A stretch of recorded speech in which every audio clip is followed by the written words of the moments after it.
It was a quiet Thursday morning in Oakwood, a small town where everyone thought they knew everyone else.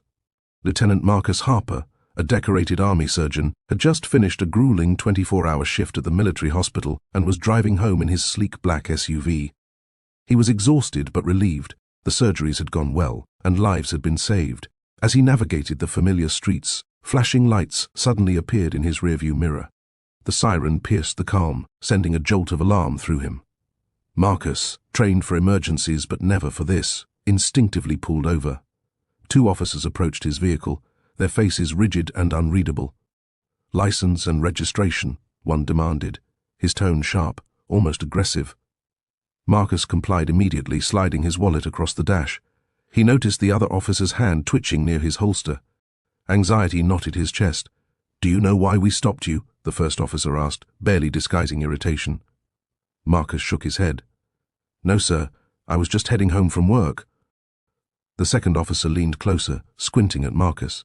"You're black. You shouldn't be driving around here without explaining yourself." Marcus blinked, disbelief washing over him. His training and discipline tried to keep him calm, but anger simmered beneath the surface. "Sir, I've done nothing wrong. I'm an army surgeon. I just got off a shift. I'm going home." The first officer's expression hardened. "We don't care what you are. Step out of the car." Marcus hesitated, knowing that exiting the vehicle could escalate the situation, yet he had no choice. He opened the door slowly, hands raised, as his mind raced through the worst-case scenarios he had been trained to handle, but never expected to face in his own country. Suddenly a gunshot rang out. The impact hit Marcus in the shoulder, sending him sprawling to the pavement. His medical bag flew from the back seat, scattering instruments across the street. Shock and pain hit him simultaneously, but he forced himself to stay conscious. He tried to speak, to reason, to signal that he was unarmed, but the officers continued firing. Neighbors peeked from windows, some dialing emergency services, some frozen in fear. The chaos escalated as Marcus crawled to the side of the road, his uniform soaked with blood, his mind racing for survival strategies he had only applied in combat zones abroad. The officers finally stopped, panting, but showing no remorse. They called for backup, but the scene had already drawn attention from passers-by and nearby security cameras. Within minutes, news of the shooting went viral. Citizens' phones had captured fragments of the harrowing encounter. Social media erupted, with hashtags demanding justice for Marcus Harper trending within hours. In the hospital, word reached Colonel Stephen Marks, Marcus's commanding officer. The moment the news hit, he was on the phone with military legal teams and army officials. Marcus Harper was not just any soldier. He was a highly respected surgeon, known for saving lives under fire in multiple combat zones. His colleagues were in shock, some sending texts of support, others trying to locate eyewitnesses to provide statements. By the time the authorities arrived, Marcus had been stabilized by paramedics and rushed to a trauma center. His condition was serious but stable. However, the incident had ignited a firestorm. The army immediately launched an investigation, not just into the shooting itself, but into the officer's entire service records. This was no ordinary civilian complaint. This was an attack on a uniformed army officer, a breach of military respect, and a blatant act of racial injustice that could not go unchecked. Meanwhile, Oakwood residents gathered, divided between disbelief and outrage. Some could not comprehend how law enforcement could shoot an unarmed army surgeon in broad daylight. Others, unfortunately, whispered defensive excuses, showing the town's deep-rooted racial tensions. Marcus's story was becoming a symbol, a rallying cry against systemic abuse and recklessness by those sworn to protect. By nightfall, the officers who had fired were placed on administrative leave. Military legal advisors prepared to intervene immediately, signaling that the U.S. Army would not tolerate attacks on its personnel. The foundation for swift justice was set, but questions lingered. Would the law catch up in time to prevent further injustice? And, most importantly, would Marcus survive to see those responsible held accountable?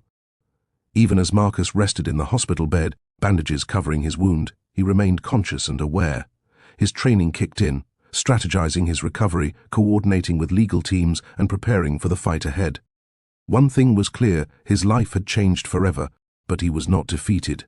Oakwood would witness the consequences of that shooting, and those officers would face a reckoning unlike anything they could imagine. The seeds of accountability were planted that evening, and no one, not even the racist officers, would escape the storm that was about to follow. The next morning, the Oakwood Police Department was in turmoil. The two officers involved in the shooting of Lieutenant Marcus Harper were already facing internal reviews, but now the attention had shifted beyond local scrutiny. Within hours, the U.S. Army had formally intervened. Colonel Stephen Marks, Marcus's commanding officer, had personally contacted the Army Inspector General, demanding immediate action. The Army couldn't ignore the attack on one of its surgeons, especially under circumstances so public and indisputably unjust. Army investigators descended on Oakwood with precision. They weren't there to mediate, they were there to hold accountable. Every detail mattered: the officers' past conduct, body camera footage, dispatch records, and even civilian video from nearby residents. The evidence was damning. Multiple witnesses confirmed that Marcus had complied with every order and had been unarmed when the officers fired. Even the dashcam footage painted a stark, undeniable picture of misconduct. Meanwhile, Marcus remained in the hospital, recovering but alert. Despite the pain, he was fully aware of the unfolding investigation. "They're going to pay," he whispered to Colonel Marks, who had been by his side since the early morning hours. Marks, stern but supportive, nodded. "The Army doesn't tolerate this, not on our watch. We're going to make sure they answer for what they did." Back at the Oakwood Police Department, the two officers were in disbelief. They had expected only a slap on the wrist, maybe a temporary suspension, but nothing like this. Army investigators demanded immediate suspension and, more importantly, threatened charges under both military and civilian law. Their past records, which included previous complaints for aggressive behavior and racial bias, were brought to light. The department now faced a humiliating public relations nightmare. The media picked up the story, broadcasting clips of the shooting and highlighting Marcus's heroic career in the Army. Viewers nationwide were outraged, not only by the officer's actions, but by the systemic issues it exposed. Social media campaigns quickly gained momentum, demanding justice for Marcus. Hashtags like #JusticeForMarcus and #ArmyStrong trended across platforms, amplifying public scrutiny. Within 24 hours, the Army took the unprecedented step of placing the officers on what amounted to immediate administrative termination. But they didn't stop there. Legal teams prepared documents to end their law enforcement careers permanently. Civil suits were filed on behalf of Marcus, seeking damages and holding the police department accountable for hiring and retaining officers with histories of misconduct. In the hospital, Marcus met with the Army legal team. Every word was meticulously documented. "This isn't just about me," Marcus said, his voice steady despite the pain in his shoulder. "It's about protecting every soldier, every citizen, from the abuse of power." The Army lawyers nodded, impressed by his resolve. They assured him that they would pursue justice not just swiftly but decisively. Meanwhile, the town of Oakwood was split. Some residents expressed shame and outrage, organizing rallies and petitions demanding systemic reform. Others, stubborn in their biases, attempted to justify the officers' actions, but the evidence was overwhelming. The public narrative had already shifted in Marcus's favor, and there was no turning back. By evening, the first formal statement from the Army was released. It was direct, uncompromising, and powerful. The U.S. Army stands in full support of Lieutenant Marcus Harper. The actions taken against him by local law enforcement are unacceptable, and the individuals responsible will face immediate and permanent consequences. Across the nation, military personnel expressed solidarity. Veteran groups, active duty soldiers, and medical staff praised Marcus for his bravery and resilience. Letters and messages poured into the hospital, encouraging him to stay strong and assuring him that his fight was now a shared fight. For Marcus, this was both reassuring and sobering. He knew that the battle ahead would not be easy. The officers might try to challenge their termination, but with the Army behind him, the path to justice was clear.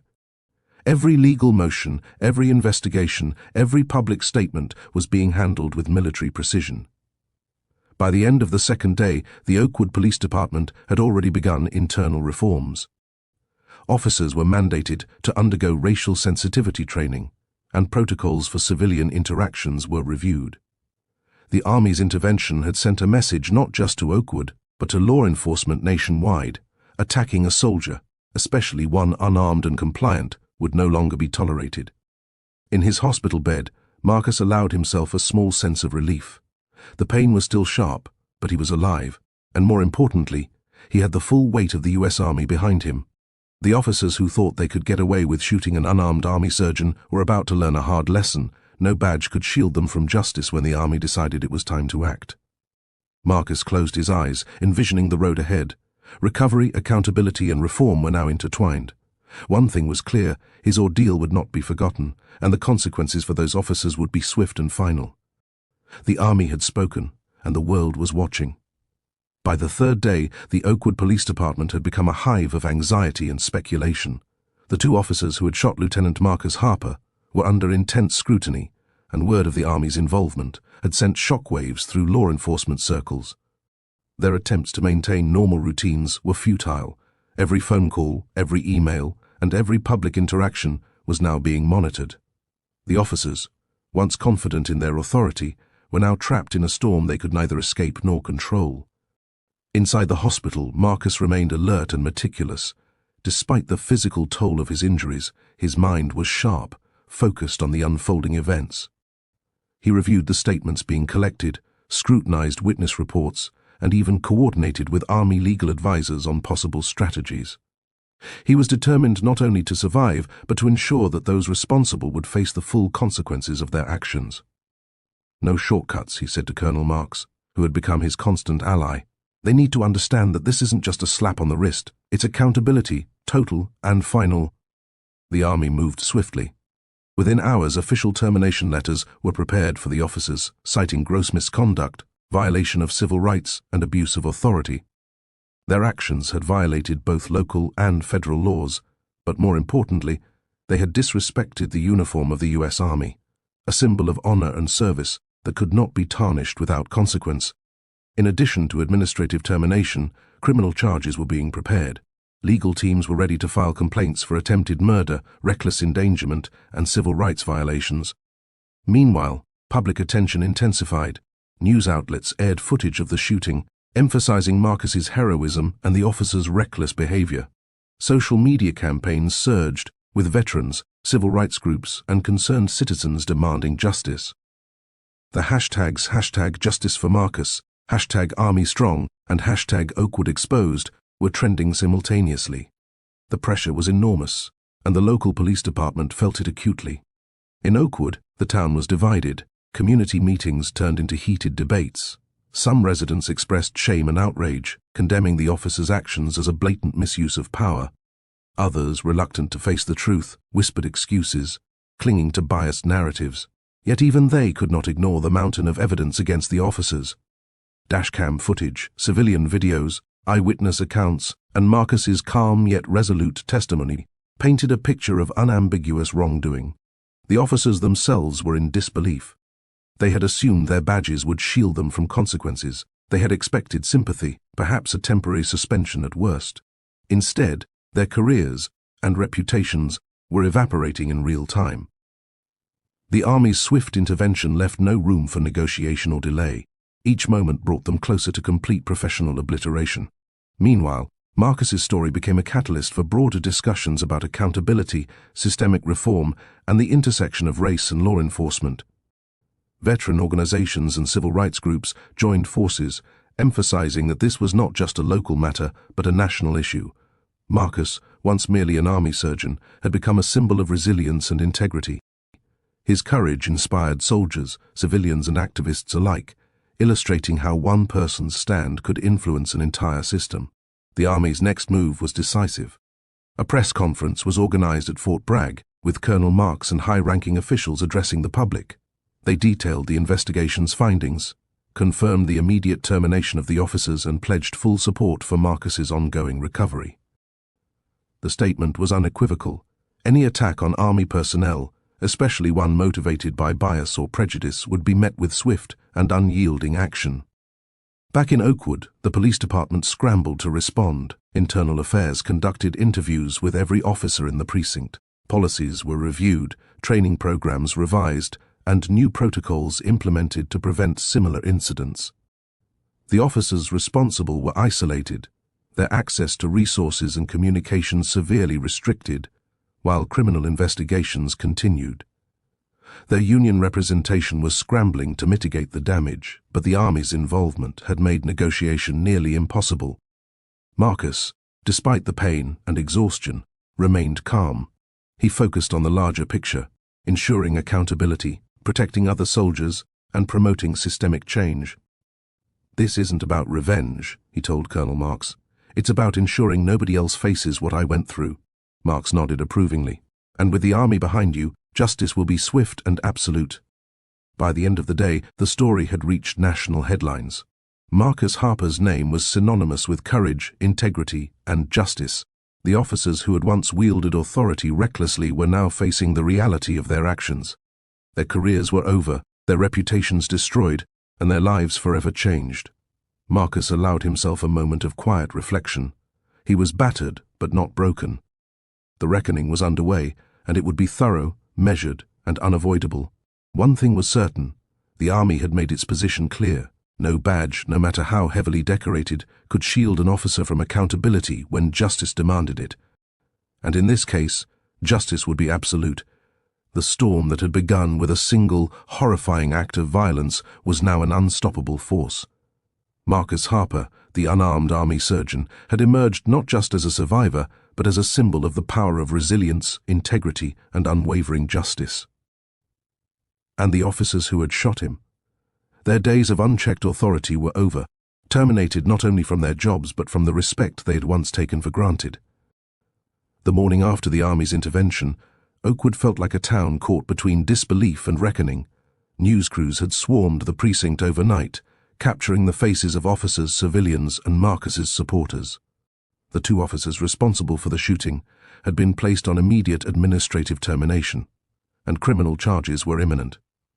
Every move they made was now scrutinized, not only by the law but by the public, the media, and the Army itself. Marcus Harper, still recovering in the hospital, had become the center of attention nationwide. Despite the pain from his shoulder wound, he was lucid and composed. With Colonel Marks by his side, he reviewed every legal document, every report, and every witness statement. Marcus was determined to see this through. This was not about revenge.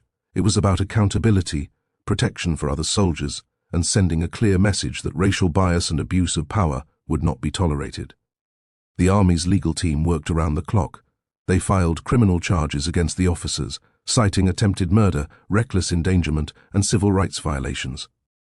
Simultaneously, administrative termination papers were served, ensuring that the officers' careers were permanently ended. This wasn't just a procedural victory, it was a statement. The Army would defend its own, and it would enforce the principles of justice with unwavering precision. Outside the hospital, the community of Oakwood was transformed. Citizens held rallies, marched in support of Marcus, and demanded structural reforms in law enforcement. Veteran organizations and civil rights advocates joined forces, amplifying the call for accountability. The town had become a national symbol of justice in action, a reminder that courage and resilience could force change even against systemic injustice. The officers, once confident in their authority, were now facing reality. Their union representatives attempted to negotiate, but the Army's involvement made compromise impossible. Dashcam footage, civilian recordings, and eyewitness testimonies painted a crystal-clear picture. Marcus had complied fully, had been unarmed, and had done nothing to provoke violence. There was no defense strong enough to overturn the mountain of evidence. In a formal press conference at Fort Bragg, Colonel Marks addressed the public. He praised Marcus's bravery, recounted the events, and confirmed the permanent termination of the officers. "The U.S. Army will not tolerate attacks on its personnel," Marks declared. "We stand behind Lieutenant Harper fully, and those who violate the law or moral duty will face consequences, swiftly and decisively." Marcus's story reverberated across the country. Social media exploded with support, and his name became synonymous with integrity and courage. His fellow soldiers sent messages of solidarity, veterans praised his resolve, and ordinary citizens admired his determination to pursue justice even in the face of life-threatening violence. Marcus had become more than a survivor. He was a symbol of accountability and hope. Back in Oakwood, the two officers faced their final moments of professional life. Their badge privileges were revoked, uniforms confiscated, and access to department resources permanently terminated. Criminal proceedings moved quickly, fueled by the overwhelming evidence and the Army's involvement. Their actions were no longer shielded by bureaucracy or blind loyalty. They were fully exposed, accountable, and without protection. In the hospital, Marcus finally allowed himself a moment of calm. Pain still lingered, but so did triumph. He knew that the officers' careers were over and that their actions would never be repeated in Oakwood or anywhere under the watch of the Army. His fight had been long and harrowing, but justice had been served. The final hearing took place under intense scrutiny. Witnesses testified to Marcus's compliance, courage, and professionalism, while forensic evidence confirmed the shooting details. Within hours, the verdict was clear: guilty on all counts. The officers received criminal sentences and lifetime bans from law enforcement employment. The community, the Army, and Marcus's supporters collectively exhaled in relief. Accountability had been enforced, and the principles of justice had prevailed. Marcus, though still recovering physically, began preparing for his return to active duty. The Army recognized not only his skill as a surgeon, but his resilience and leadership under pressure. His experience became part of military training programs, teaching others about courage, protocol, and standing firm against injustice. As Oakwood slowly returned to normal, Marcus's story continued to inspire.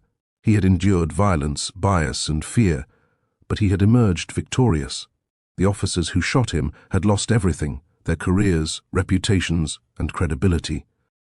Marcus Harper had not only survived, but had transformed a personal tragedy into a national statement on justice, integrity, and resilience. The U.S. Army's decisive action sent a clear message: those who violate the law and abuse power, especially against its own personnel, will be held accountable. Marcus Harper's name would forever be linked with courage, survival, and the unwavering pursuit of justice.